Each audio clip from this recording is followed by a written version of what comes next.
ایک صاحب نے سوال کیا ہے کہ کیا فرض نماز کے بعد جگہ تبدیل کر کے سنت پڑھنے کا حکم ہے؟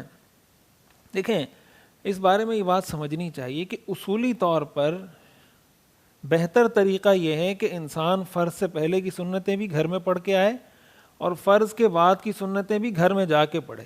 بہتر طریقہ تو یہ ہے.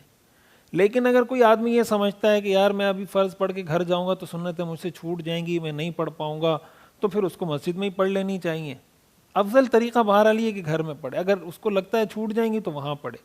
پھر یہ بات کہ جگہ تبدیل کرنی چاہیے یا نہیں کرنی چاہیے، تو جہاں تک امام کی بات ہے تو امام کے لیے تو بعض روایات سے یہ معلوم ہوتا ہے کہ اس کو جگہ تبدیل کر دینی چاہیے. حضرت ابو ہریرہ رضی اللہ تعالیٰ عنہ کی روایت ہے ابن ماجہ کی.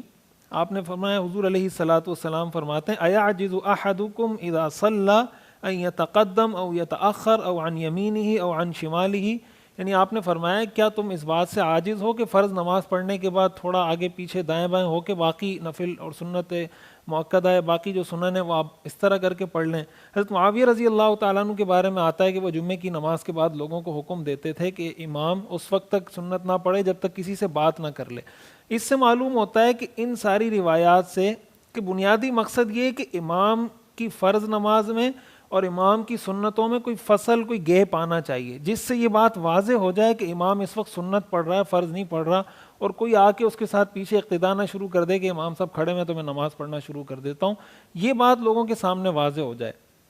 یہ بات کسی بھی طریقے سے اگر واضح ہو جاتی ہے تو اس روایت پر عمل ہو جائے گا.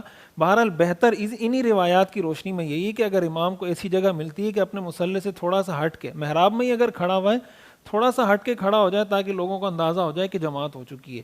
اور عام آدمی کے لیے بھی انہی روایات کی روشنی میں دیکھا جائے کہ اگر اس کو جگہ ملتی ہے، جگہ تبدیل کر سکتا ہے تو جگہ تبدیل کر لینی چاہیے. لیکن یہ عمل مستحب ہے. اس کی وجہ سے کسی پہ لان تان کرنا، کسی کو برا بلا کہنا کہ یہ تو ایسا ہے، یہ تو ویسا، یہ جائز نہیں ہے. اس لیے کہ غیر منکر پر نکیر کرنا خود منکر ہوتا ہے، خود بری بات ہوتی ہے. تو مستحب کا مطلب یہ ہوتا ہے کہ کر لیا تو اچھی بات ہے، نہ کیا تو گناہ نہیں ملے گا. اور علماء نے اس میں یہ حکمت بھی لکھی ہے کہ اگر آپ جگہ تبدیل کر لیتے ہیں تو حدیث میں آتا ہے کہ جہاں جہاں انسان نے سجدہ کیا ہوگا وہ قیامت کے دن وہ جگہ گواہی دے گی. تو اللہ تعالیٰ کی ذات سے امید ہے کہ جب آپ 2 جگہ پڑھیں گے تو انشاءاللہ یہ دونوں جگہیں آپ کے حق میں قیامت کے دن گواہی دیں گی. تو انشاءاللہ مغفرت کے چانسز اور امکانات اور بڑھ جائیں گے. ایک سوال کیا ہے، حیدر، صرف حیدر نام رکھنا کیسا ہے؟ کیا یہ لقب ہے یا بطور نام کے رکھا جا سکتا ہے؟ حیدر حضرت علی رضی اللہ تعالیٰ عنہ کا نام ہے. حیدر کا مطلب ہوتا ہے شیر. حضرت علی رضی اللہ تعالی عنہ کی جو والدہ تھی حضرت فاطمہ بنت اسد، انہوں نے حضرت علی رضی اللہ تعالیٰ عنہ کا نام حیدر رکھا تھا. اور ان کے والد ابو طالب اس وقت موجود نہیں تھے. تو جب حضرت ابو طالب تشریف لائے تو انہوں نے اپنے بیٹے کا نام علی رکھا. تو گویا آپ کی والدہ نے آپ کا نام حیدر رکھا. حضرت علی رضی اللہ تعالیٰ عنہ فرمایا کرتے تھے، انا الذی سمتنی امی حیدر، میں وہ ہوں جس کو اس کی ماں نے جس کا نام حیدر رکھا ہے. تو حیدر نام بالکل رکھا جا سکتا ہے. حضرت علی رضی اللہ تعالیٰ عنہ کا نام ہے اور معنی بھی اس کا بہت اچھا ہے.